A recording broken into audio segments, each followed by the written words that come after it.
දුවන්න එපා. කොහෙද බං? කොහෙද බං දුවන්න එපා. එලා එලා කියලා. දුවන්න එපා. නැවතියන්.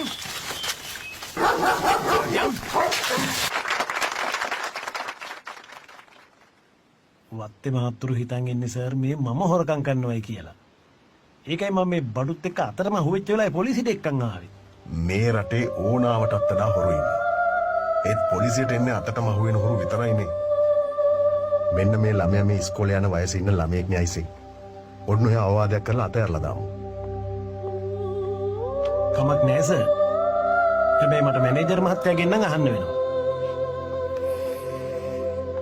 ගිහලා අහලා එනවා.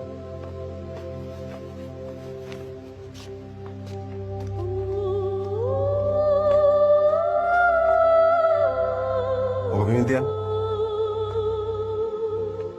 ඔබ බිමින් තියලා මෙහාට එනවා.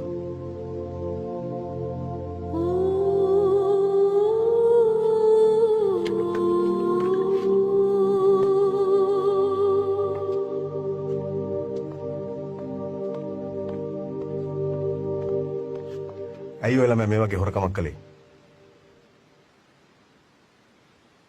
ඔලුව උස්සනවා. මං ඇහුවේ ඇයි මේ වගේ හොරකමක් කළේ කියලා.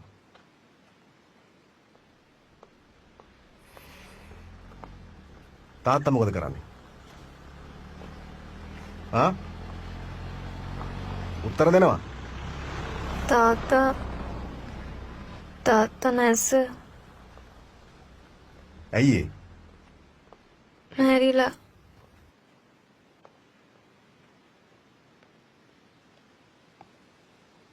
මොනවා වෙලාද? වැල්ලේ බෝට්ටු කාලන්ගේ පෙළපාලියේදී වෙඩි වැදලා මැරුණ අපේ තාත්තා. කොහොමෝල වැඩ මල්ලි ගිය සතියේම ඉස්කෝලේ ගියේ නෑ සපත්තු දෙක කැඩිලා හින්දා. සපත්තු දෙයක් ගන්නයි පොල් කැඩුවේ.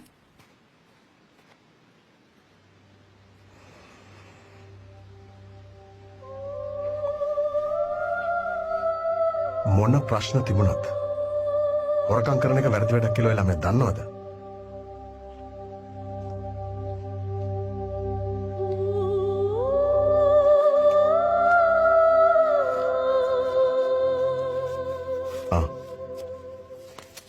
මේක තියාගෙන මල්ලිට සපත්තු දෙකක් අරන් දෙන්න.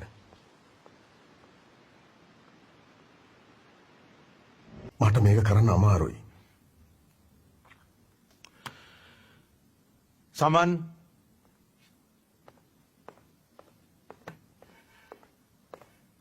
yes sir මෙන්න මේ කේස් එක අරන් කරන්න.